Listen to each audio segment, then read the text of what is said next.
వార్త చక్కర్లు కొడతా ఉంది. ఆ వార్త ఏంటంటే, కొంతమంది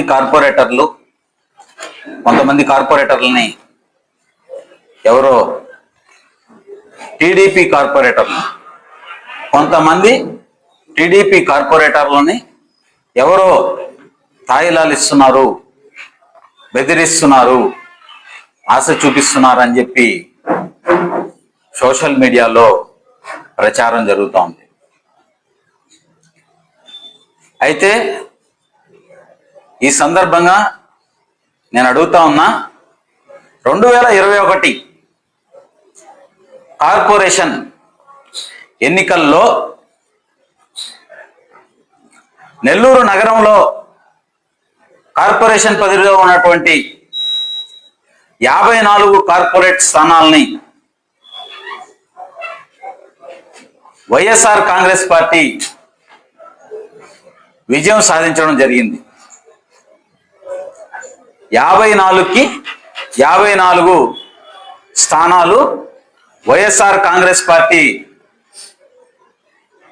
విజయం సాధించడం జరిగింది. ఆ ఎన్నికల్లో తెలుగుదేశం పార్టీ 0 స్థానాలు సాధించడం జరిగింది. అయితే ఈరోజు సోషల్ మీడియాలో టీడీపీ కార్పొరేటర్లకు తాయిలాలు ఇస్తున్నారు అని ప్రచారం జరగడం హాస్యాస్పదం అని చెప్పి ఈ సందర్భంగా నేను చెప్తా ఉన్నా. ఈ సోషల్ మీడియాలో పెట్టించినటువంటి వ్యక్తిని అడుగుతా ఉన్నా, వైఎస్ఆర్ కాంగ్రెస్ పార్టీలో గెలిచినటువంటి కార్పొరేటర్లకు తెలుగుదేశం పార్టీలో మీరు చేర్పించుకోవడానికి ఎవరెవరిని బెదిరించారు అని అడుగుతా ఉన్నా. ఎంతమందికి తాయిలాలు ఇచ్చారు అని అడుగుతా ఉన్నా.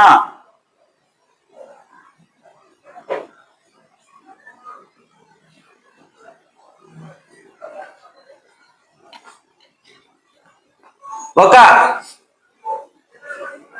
సామాన్య గిరిజన మహిళ, నెల్లూరు నగర మేయర్, ఒక సామాన్య గిరిజన మహిళని మేయర్ పీఠం నుంచి దించేందుకు కోట్ల రూపాయల్ని వెచ్చిస్తున్నది ఈరోజు ఎవరు అని అడుగుతా ఉన్నా. కార్పొరేటర్లను బెదిరించి రహస్య క్యాంపులు నిర్వహించేందుకు కోట్ల రూపాయలు ఖర్చు పెట్టి ఫ్లైట్ టికెట్లు బుక్ చేస్తున్నది ఎవరు? విలాసవంతమైన హోటళ్లు రహస్య క్యాంపు కోసం సిద్ధం చేస్తున్నది ఎవరు అని అడుగుతా ఉన్నా.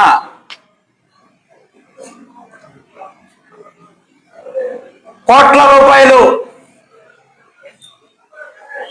ఈ ఖర్చంతా, ఈ డబ్బంతా ఎక్కడి నుంచి వచ్చింది అని అడుగుతా ఉన్నా. నిన్న మొన్న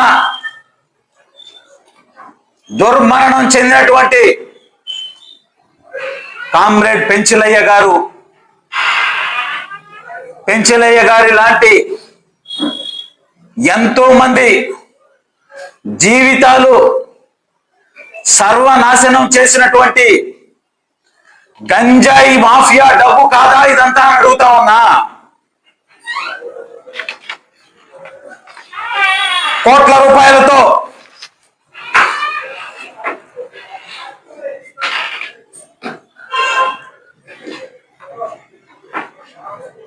రూపాయలతో విలాసవంతమైనటువంటి క్యాంపులు ఒక్కొక్క కార్పొరేటర్ కి దాదాపు 25 లక్షల రూపాయలు ఒక్కొక్క కార్పొరేటర్కి మీకు కోట్ల రూపాయల కాంట్రాక్టులు, ప్రభుత్వ సొమ్మును కొల్లగొట్టుకునే విధంగా, దోచుకునే విధంగా మీకు కాంట్రాక్టులు అప్పచెప్తాం అని చెప్పి కార్పొరేటర్లని బెదిరించి భయపెట్టి ప్రలోభాలకు గురి చేస్తుంది మీరు కాదా అని అడుగుతా ఉన్నా. నెల్లూరు నగరంలో ఒక వ్యక్తి ఉన్నాడు. కుర్చీ కోసం గత 4 సంవత్సరాల నుంచి ఎక్కని గడప లేదు, తిరగని ఇల్లు లేదు. ఆ కుర్చీ లేని నేత వద్ద ఆ నేతను ఇన్ఛార్జి మేయర్ని చేస్తానని చెప్పి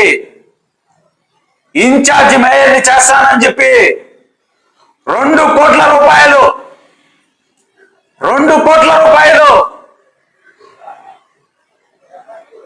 వసూలు చేసినటువంటి వ్యక్తి ఈ గంజాయి మాఫియా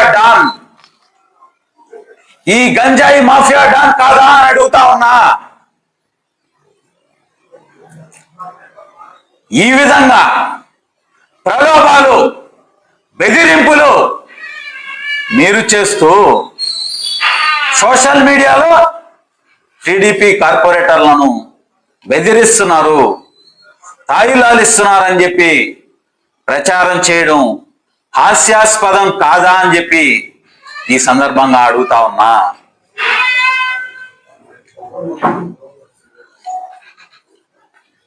మరొక ముఖ్యమైనటువంటి విషయం,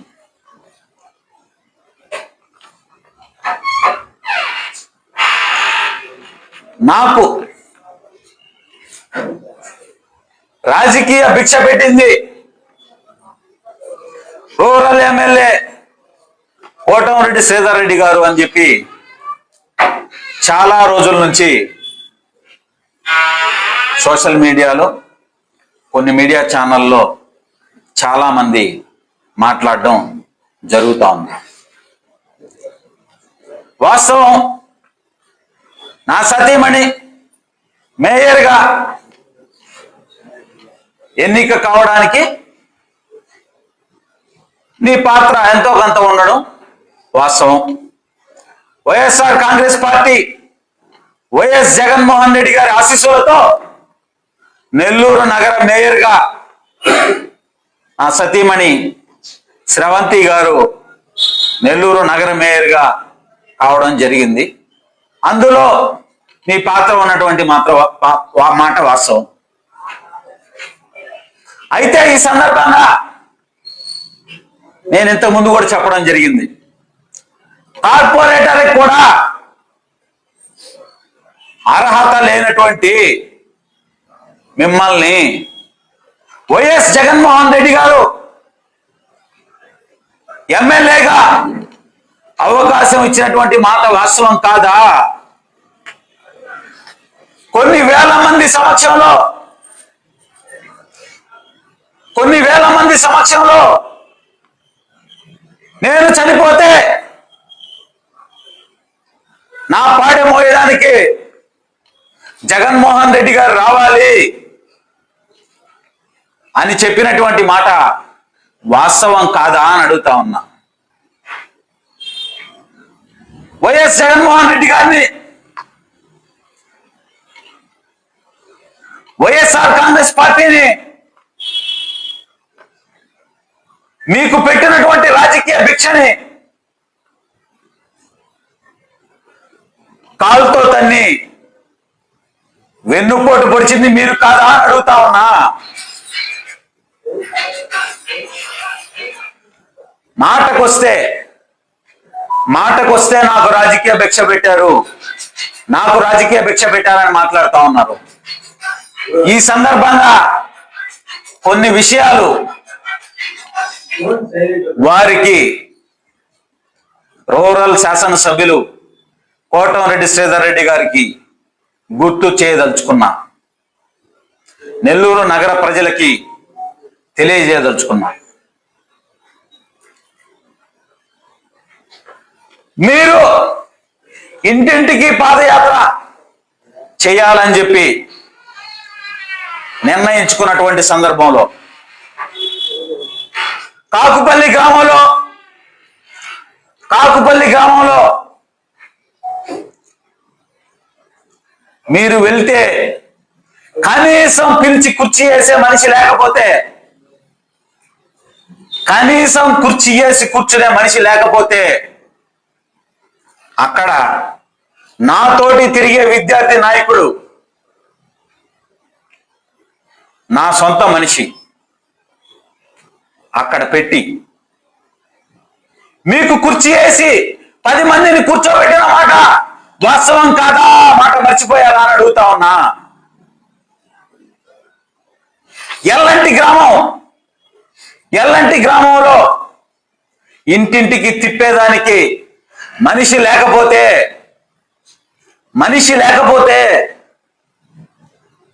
నా దళిత బిడ్డ మిమ్మల్ని ఇంటింటికి తిప్పిన మాట వాస్తవం కాదా? మర్చిపోయారా అని అడుగుతా ఉన్నా. మీరు ఎమ్మెల్యే అయిన తర్వాత కూడా మళ్ళీ పాదయాత్ర ప్రారంభోత్సవం చేస్తే ఫతేఖాన్పేటలో మీకు ఇల్లు ఇచ్చే విశ్రాంతి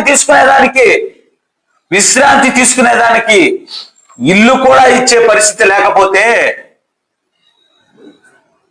జయవర్ధన్ అడగండి, ఏర్పాటు చేస్తాడు అని మీ నాయకులకి చెప్పిన మాట వాస్తవం కాదా? ఉదయం మధ్యాహ్నం విశ్రాంతి తీసుకునేదానికి ఇల్లు ఏర్పాటు చేసినటువంటి ఈ గిరిజన బిడ్డ జయవర్ధన్ అని చెప్పి ఈ సందర్భంగా రూరల్ ఎమ్మెల్యే కోటమిరెడ్డి శ్రీధర్ రెడ్డి గారికి గుర్తు చేస్తా ఉన్నా. మీరు ఎమ్మెల్యే అయిన తర్వాత ఫతేఖాన్పేటలో బూత్ కమిటీకి పేర్లు ఇవ్వడానికి ఎవరు ముందుకు రాకపోతే, బూత్ కమిటీకి పేర్లు ఇచ్చిన మాట ఈ జయవర్ధన్, బూత్ కమిటీకి పేర్లు ఇచ్చింది నీకు ఈ జయవర్ధన్ అని చెప్పి ఈ సందర్భంగా గుర్తు చేస్తా ఉన్నా. నాకు రాజకీయ భిక్ష పెట్టారు అని పదే మాట్లాడుతున్నారు. నేను ఇప్పుడు చెప్పినటువంటి మాటల్లో ఏదైనా అవాస్తవం ఉందా అని అడుగుతా ఉన్నా. నేను మాత్రమే కాదు, నేను చేసింది గొప్ప సహాయం కాదు, గొప్ప పని కాదు. ఎంతో మంది నెల్లూరు నగరంలో పేరు మోసినటువంటి వ్యక్తులు నీకు అత్యంత సన్నిహితులు, చిన్ననాటి స్నేహితులు, ఎంతో మంది వైఎస్ఆర్ కాంగ్రెస్ పార్టీ అభిమానులు, జగన్మోహన్ రెడ్డి గారి అభిమానులు, నీతో చిన్నప్పటి నుంచి ఒకే ప్లేట్లో తిని ఒకే మంచంలో పడుకొని ఒకటేగా పెరిగినటువంటి వ్యక్తులు, నీకు ప్రతి విషయంలో కూడా సాయం చేసినటువంటి వ్యక్తులు. మొన్న చెప్పావు నా బిడ్డకు పాల డబ్బా కావాలంటే 100 రూపాయలు సాయం చేసినటువంటి వ్యక్తులు. అటువంటి వ్యక్తులందరూ కూడా మీరు పాదయాత్ర మొదలుపెట్టి ఇంటింటికి తిరుగుతా ఉంటే మీకు ముందుండి ప్రతి ఇంటికాడ మమ్మల్ని చూసి ఓటు వేయండి, మమ్మల్ని చూసి శ్రీధర్ రెడ్డికి సాయం చేయండి అని అడుక్కున్నటువంటి మాట, ప్రతి ఇంటికాడ అడుక్కున్నటువంటి మాట వాస్తవం కాదా అని అడుగుతా ఉన్నా. మీరు అధికారం చేపట్టిన తరువాత అధికార దర్పం తలకెక్కిన తరువాత వారందరూ మీకు దూరమైనటువంటి మాట వాస్తవం కాదా అని అడుగుతా ఉన్నా. కనీసం ఈరోజు మీరు ఎదురుగా నడుస్తుంటే వారు మిమ్మల్ని చూసి, మీ చిన్ననాటి స్నేహితులు, మీ సాయం చేసినటువంటి వ్యక్తులు దారిలో మీరు వస్తుంటే మిమ్మల్ని చూసి చీకొడుతూ మీకు ఎదురు పడకుండా పక్కకు పోతున్నటువంటి మాట వాస్తవం కాదా అని అడుగుతా ఉన్నా. అది ఈరోజు సమాజంలో మీ వ్యక్తిత్వం, అది ఈరోజు మీ సమాజంలో మీ స్థానం అని చెప్పి రూరల్ శాసనసభ్యులు కోటమిరెడ్డి శ్రీధర్ రెడ్డి గారికి హితవు పలుకుతా ఉన్నా. ఈ విషయాలన్నీ కూడా మీరు ఆత్మ పరిశీలన చేసుకోవాలని చెప్పి ఈ సందర్భంగా నేను మనవి చేస్తా ఉన్నా. ఈరోజు కార్పొరేటర్లని బలవంతంగా, దౌర్జన్యంగా కోట్ల రూపాయలు ఆశ చూపుతూ వారిని రహస్య క్యాంపులకు తరలిస్తున్నటువంటి పరిస్థితి. ఈ డబ్బంతా కూడా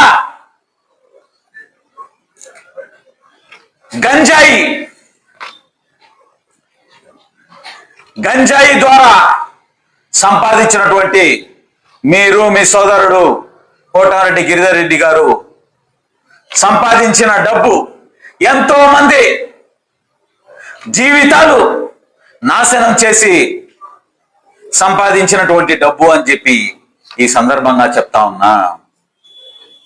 నెల్లూరు మాగుంట లేఅవుట్లో 20 కోట్ల రూపాయలతో నిర్మించినటువంటి విలాసవంతమైన భవనం ఈ గంజాయి ద్వారా సంపాదించినటువంటి డబ్బు కాదా అని అడుగుతా ఉన్నా.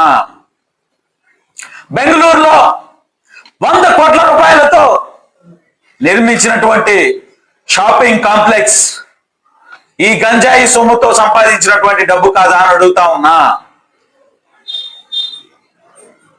సరస్వతి నగర్ లో కేవీఆర్ పెట్రోల్ బంక్ దగ్గర ఉన్నటువంటి రూరల్ కార్యాలయం ఈ గంజాయి డబ్బుతో ప్రభుత్వ భూములు ఆక్రమించి అమ్ముకున్న డబ్బు కాదా అని అడుగుతా ఉన్నా. హైదరాబాద్ లో 30 కోట్ల రూపాయలతో నిర్మించినటువంటి విల్లా ఈ గంజాయి డబ్బుతో ప్రభుత్వ భూములు కొల్లగొట్టి సంపాదించినటువంటి మాట వాస్తవం కాదా అని అడుగుతా ఉన్నా. 30 కోట్ల రూపాయలు డైమండ్లు, నగలు ఇసుక మాఫియా ద్వారా సంపాదించినటువంటి మాట వాస్తవం కాదా అని అడుగుతా ఉన్నా. ఈ రోజు కోటమిరెడ్డి గిరిధర్ రెడ్డి గారు విలాసవంతమైన ఇల్లు నిర్మాణ దశలో ఉంది. ఆ డబ్బంతా ఎక్కడి నుంచి వచ్చింది అని అడుగుతా ఉన్నా. పాల డబ్బాకి 100 రూపాయలు లేని మీరు ఈరోజు వేల కోట్ల రూపాయలు ఎలా సంపాదించారు అని అడుగుతా ఉన్నా. వీటన్నిటికీ కూడా సమాధానం చెప్పమని చెప్పి రూరల్ శాసనసభ్యులు కోటమిరెడ్డి శ్రీధర్ రెడ్డి గారిని అడుగుతా ఉన్నా. వేల కోట్ల రూపాయలు అక్రమార్జన చేసినటువంటి కోటమిరెడ్డి శ్రీధర్ రెడ్డి గారి సోదరుల పైన సిబిసిఐడి ఎంక్వైరీ వేయాలని చెప్పి గత ప్రెస్ మీట్లో ప్రస్తుత ముఖ్యమంత్రి చంద్రబాబు నాయుడు గారిని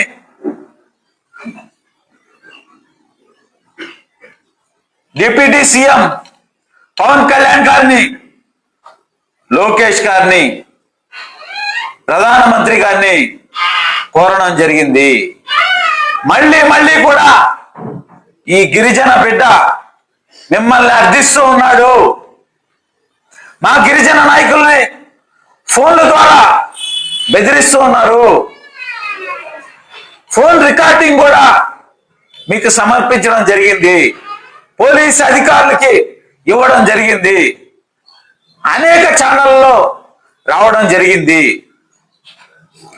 ఎస్టీ కమిషన్ కూడా పెట్టడం జరిగింది. ఈ సందర్భంగా వాళ్ళందరినీ కూడా చేతులు జోడించి ప్రార్థిస్తూ ఉన్నా, ఈ విషయాన్ని పరిశీలించండి. మా గిరిజన నాయకుల మీద జరుగుతున్నటువంటి నగర మేయర్ శ్రవంతి గారికి మద్దతు పలుకుతున్నటువంటి గిరిజన నాయకులకు, దళిత నాయకులకు, బీసీ నాయకులకు వస్తున్నటువంటి బెదిరింపులను అరికట్టండి అని చెప్పి ఈ సందర్భంగా కోరుతా ఉన్నా. ఈ సందర్భంగా ఇంకో ముఖ్యమైనటువంటి విషయం తెలియజేయదలుచుకున్నా. రేపు 13వ తారీఖున గిరిజన, దళిత, మైనారిటీ, బీసీ సంఘాల నాయకులు టౌన్ హాల్ లో 13వ తారీఖున రౌండ్ టేబుల్ సమావేశం నిర్వహించబోతా ఉన్నారు. ఆ కార్యక్రమానికి వీలైనంత వరకు అందరికీ కూడా సమాచారం ఇస్తూ ఉన్నాం. స్వయంగా చాలా మంది వస్తూ ఉన్నారు, మద్దతు తెలియజేస్తా ఉన్నారు. అందరూ బీసీ, దళిత, గిరిజన, మైనార్టీ నాయకులందరూ కూడా ఆ రౌండ్ టేబుల్ సమావేశానికి విచ్చేసి నెల్లూరు నగర మేయర్ శ్రవంతి గారికి మద్దతు పలకవలసిందిగా ఈ సందర్భంగా కోరుతున్నాం. థ్యాంక్ యూ అన్న.